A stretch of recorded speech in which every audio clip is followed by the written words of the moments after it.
We're going to bring in Raymond White, former CIA field officer. Great to have you today. Thanks for helping us weigh in, make sense of all this breaking news.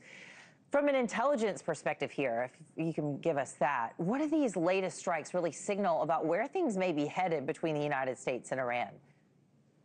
Good morning, Anna. Thanks for having me on. Appreciate it. Yeah, we're reaching kind of the end of the road on this, in my humble opinion. We've had kinetic action, now we've had diplomacy, and now diplomacy is being dragged on, or as I say, it's drip, drip, drip diplomacy. So it's Iran really forcing the hand of the United States, and I don't think this president's going to stand for a stalemate, frankly. So I wouldn't be surprised in the coming period if we see some kinetic action on the U.S. side. In the last, since actually the cease of hostilities on May 1st, we've had dozens and dozens of drone strikes, dozens and dozens of missile launches, and the United States has been patient and has, exercised resolve and restraint, of course, but I think that's going to be changing soon. And the president has said it's going to end soon one way or the other. That's President Trump's words there. Speaking of Iran's nuclear program, there are growing reports that China could be playing a key role in any future agreement with the United States and Iran, including possibly taking custody of its enriched uranium, this nuclear dust there. From an intelligence perspective, what does that tell you about the current state of Iran's nuclear program? Yeah, that's a great question, Anna. And that's really the million-dollar question is how does the HEU get recovered? It's deep underground, it's buried, it's in a facility that's protected and bunkered to begin with, but it's also at a point now where it's potentially unreachable with the exception of a few countries that have the capabilities to obtain it. The president's noted that China has the ability to obtain it. I suspect anything that happens will be done in conjunction with the International Atomic Energy Agency. I guess it would, simply because a lot of they it are would the want to come down to knowing that there could be inspections, yeah? Yeah, anything that happens would be done with the guarantee that there are inspections and that the IAEA is involved not only with the recovery process, but also anything that happens afterwards. Iran would almost, would be compelled, frankly, as part of any deal to open their facilities to the inspectors. To what extent the U.S. would be involved in that, I'm not sure. I don't think the president would necessarily want to have U.S. personnel on the ground in Iran if the IAEA can help us with that. Again, we've got some live pictures that we want to share. There are some reports now suggesting that some officials with Iran's World Cup delegation have been denied U.S. visas. Here's a live look at what's happening in Tijuana as that team arrives, even as they expect to compete in the 2026 tournament. I want you to take a listen to what Secretary of State Marco Rubio had to say about the team. Listen here. What we're not going to allow is for them to embed in their delegation a bunch of people that we know have nothing to do with athletics and have ties to the IRGC or things of that nature. Yeah, I mean, you hear the Trump administration saying we're just dotting our I's and crossing our T's. What message does a move like this send diplomatically? Yeah, so having Iran put IRGC members in their team, clearly crossing of a red line. And in fact, Iranians and Hezbollah presence in the United States, in addition to the IRGC, in my humble opinion, is probably one of the top challenges that the intelligence community is facing today. And this is a story that's gone largely underreported, in fact.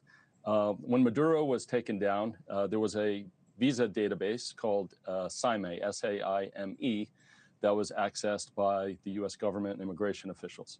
And little known fact is that Venezuela has been hosting Hezbollah. Hezbollah's command and control center, financial centers have been in Venezuela for decades now, and the Maduro regime was passing out passports, Venezuelan passports, to these players. And now law enforcement, the intelligence communities around the world, Interpol, it has to be a mad scramble to try to find these folks. So I would be less concerned actually about IRGC members being inserted on the team because we know who they are and we know their movements. I would be more concerned about the 15,000 to 20,000 passports that were handed out over the past decade to Hezbollah members, and that's globally, and allows them to travel just about anywhere a Venezuelan can travel. Wow. Okay.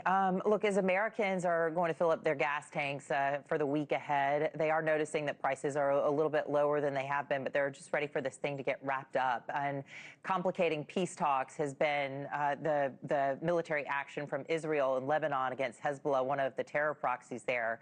I want you to take a look at a report from the New York Times. It's out today. It says that Israel is intensifying its spying on the United States in an effort to get a peek at our negotiations with Iran. So this article outlines how both the U.S. and Israel are tolerant somewhat of one spying on the other, which feels mind-boggling, but I guess that's just the way that it works. But Israel's counterintelligence threat level right now, according to the New York Times, is soaring beyond any other U.S. ally and even beyond some adversarial countries, too. So just how much is this war testing this special U.S.-Israel relationship that we have? Yeah, so that's also a great question. I think there's a time-honored saying that says, there's friendly countries, but there's no friendly intelligence services. And that's really true. The other thing to realize is every country on this planet has an intelligence service, no matter how small, no matter how large.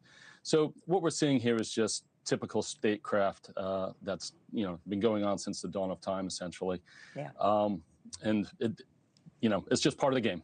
That's what I would say. I guess, but it also comes on the heels of Trump admitting to the New York Post that he called Netanyahu effing crazy last week on an intense phone call. Yesterday on this show, we had live pictures of Secretary of War Pete Hegseth marking the 82nd anniversary of D-Day, and he talked a lot about, in his big speech that he delivered, about how our allies need to stand with us and we stand with our allies, and you can't help but see the parallels with the military action we're seeing in the Middle East right now. Hegseth also warning European leaders on the risks of unchecked immigration across that continent. Listen to more of what he said. Sadly, today, different European beaches are stormed by different dangerous ideologies. Beaches in Spain, in Italy, in Greece, and Bulgaria. Boats and men arrive. When will European capitals do something about that invasion? Or is it too late? I pray not. And I believe not. So what do you think? Do you agree with Hegseth here? I don't, actually. I think one of the things that's made Europe strong, as well as America, has been immigration. I think it's when it goes unchecked that's when it results in problems. I will say, having spent a considerable amount of time in Europe, to me, the number one thing facing Europe these days is drugs, the importation of drugs. And although, the war on drugs in America may have become more successful recently with the bombing of Coke boats and, agreements with Mexico and whatnot, I've noticed daily in the news in Europe that drugs are, more rampant than ever before, in Germany in particular, as well as other countries.